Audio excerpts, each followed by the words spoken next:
the past week, Aston Martin has been revealing information about the new Valhalla hypercar, and the more we learn about it, the more exciting it gets.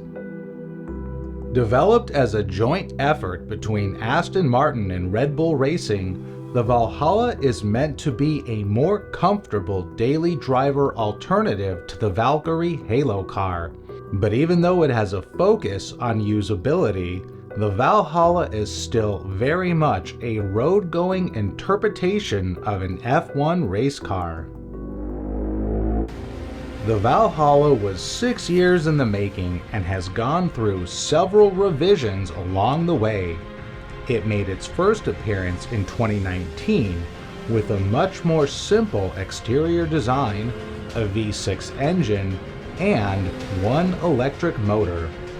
The car also made a very brief appearance in the James Bond movie No Time to Die. 2 years later, in 2021, it reappeared as an updated concept that featured more of Aston Martin's standard design language, a new aerodynamics package, a V8 engine, and a complete powertrain output of 937 horsepower. And then last week, Aston Martin finally revealed images and specs of the final product. According to Aston Martin's CEO, Adrian Hallmark, the Valhalla is the most driver-focused, technologically advanced hypercar, but on the road, it's as usable and enjoyable as any Aston Martin. And while you wouldn't think of Aston Martin as a hybrid company, the Valhalla features several innovations in hybrid technology. And I'm not even into hybrids, but some of the things they've done with the Valhalla's hybrid system are really exciting. There's numerous other innovations in aerodynamics, braking, and suspension as well. So let's get into it. The heart of the Valhalla is a mid-mounted Mercedes-AMG twin-turbo 4-liter V8 with a flat-plane crank taken from the AMG GT Black Series. Aston Martin has fitted the engine with new camshafts, new roller-bearing twin-scroll turbochargers, and new exhaust manifolds. The result is a total output of 836 horsepower. The Valhalla is also fitted with 3 electric motors, 2 mounted on the front axle, and 1 mounted within the transmission housing. If you're new to my channel, I publish original automotive content that you cannot find anywhere else. So if you're not subscribed yet, click below to subscribe. And be sure to click the notifications bell so you can be notified about my latest videos. The front 2 electric motors serve numerous purposes, such as powering the car's front wheels, adding an additional 248 horsepower, and also controlling torque vectoring to provide sharper handling. And finally, they drive the car in reverse when needed, as the transmission has no reverse gear. Together, the internal combustion motor and 3 electric motors produce a combined 1,064 horsepower and 811 pound-feet of torque. The third electric motor is mounted in the housing for the new 8-speed dual-clutch automatic transmission. Like the front 2 motors, it serves many purposes, such as starting the engine, charging the battery during high-speed driving, and providing torque to compensate for the internal combustion engine's turbo lag. A central integrated vehicle dynamics control system makes sure everything works together seamlessly. To keep all 4 motors cool, the Valhalla has 3 high-temperature radiators in the nose, 2 air-charged coolers in the rear, and a roof scoop that feeds the 2 side radiators. The left radiator cools the engine oil, and the right radiator cools the transmission oil. And the battery is cooled by the refrigerant system. One particular area that was heavily influenced by F1 technology is the suspension. The Valhalla's pushrod suspension features inboard mounted springs and dampers in the front, which improve airflow within the wheel arch and reduce drag. The rear suspension features a 5-link setup, which is built around Bilstein DTX adaptive dampers that offer varying degrees of rebound depending on which Valhalla driving mode is chosen. The exhaust system is extremely trick, with a set of top exit tailpipes on the deck where the rear window would normally be, but there's also an additional set of exhaust tips mounted just below the license plate mount. Aston says this setup optimizes the exhaust gas flow and makes for a better sounding system, with the top pipes maximizing visual and aural drama, and the lower pipes becoming controlled by active valves when needed. More F1 technology can be found in the chassis, which differs from that of the Valkyrie, as it provides a larger and more comfortable cabin. And according to Aston Martin, the Valhalla's carbon structure has been created using proprietary technology developed for Aston Martin. The upper and lower sections of the structure are molded from carbon fiber using a combination of resin transfer molding process and F1-derived autoclave technology. The result is a singular, immensely stiff, strong, and light passenger cell, which delivers best-in-class dynamic structural attributes and outstanding safety without compromising driver and passenger ergonomics.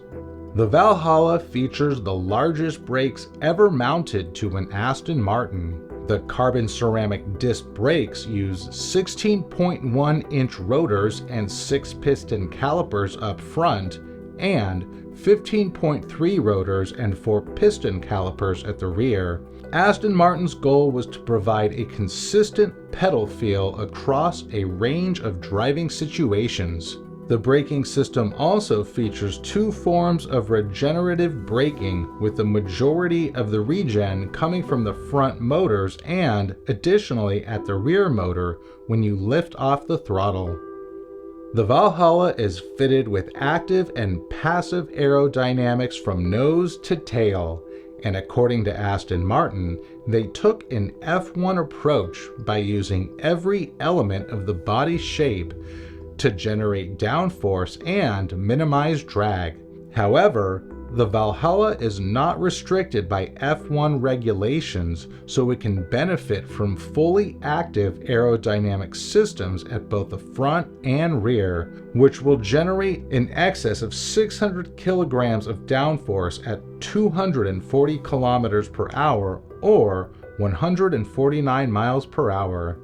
The Valhalla employs an integrated system of active aerodynamics, which combines movable aerodynamic surfaces with precise management of underbody airflow. This enables the Valhalla to adapt front and rear downforce to maximize grip, balance, and consistency, or reduce drag depending on the situation and the driving mode selected. This enables drivers to extract the very best from Valhalla's chassis and tires across the full performance range of the car. The Valhalla uses powerful and near instantaneous hydraulic actuation to control the active aerodynamics, and behind the front splitter, the underfloor surface is concave, creating a low-pressure area that generates downforce. The front wing also has an integrated cooling bypass to save additional drag at high speed when the Valhalla does not need as much cooling. One of the biggest differences between the Valkyrie and the Valhalla is usability, and a lot of this comes down to the interior.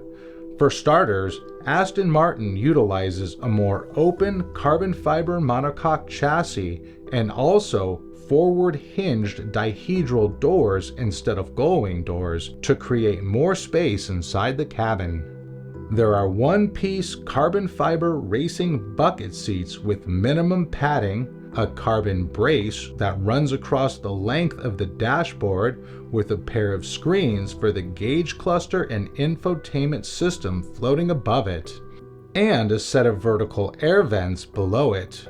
The raised center console has Aston's latest metal toggle shifter and combo start button drive mode selector, plus a small amount of storage space and a cup holder. Additional vents are integrated into the doors. The cabin is Spartan to say the least, and Aston Martin have kept every interior surface as flat as possible to maximize space for the driver and passenger. Aston Martin estimates the Valhalla will reach 62 miles per hour in 2.5 seconds and have a top speed that will be electronically limited to 217 miles per hour. Back in 2021, Aston Martin said they expected the Valhalla to complete the Nürburgring in 6 minutes and 30 seconds, but they haven't said anything about it since then. And to the best of my knowledge, the Valkyrie has never set a Nürburgring lap time, so let's not hold our breath for a Valhalla Nürburgring lap time, but we do have footage of it testing on the Nürburgring, so we'll just have to wait and see. The Valhalla weighs 3,648 pounds dry, which sounds slightly heavy to me given how stripped out this car is, but others claim the weight is impressive. I suppose when you take into account the large V8, the 3 electric motors, the battery, and everything required to operate the numerous active aerodynamic components, it's not a horrible weight. The Valhalla is expected to have a base price of around $800,000, and I don't want to say this is a good price for a car, but given the exotic nature, exclusivity, and technology that's been incorporated, there's certainly worse-priced cars out there, like the Ferrari F80, which offers the same performance but costs 3 times more. If you are wanting to purchase a Valhalla, only 999 will be built, and normally in a limited production scenario like this, these cars would have been sold out long before the public became aware of them, but Aston Martin's sales have been pretty slow lately, so I wouldn't be surprised if there were still some available. Thanks for watching, and for more original automotive content that you cannot find anywhere else, click here to subscribe.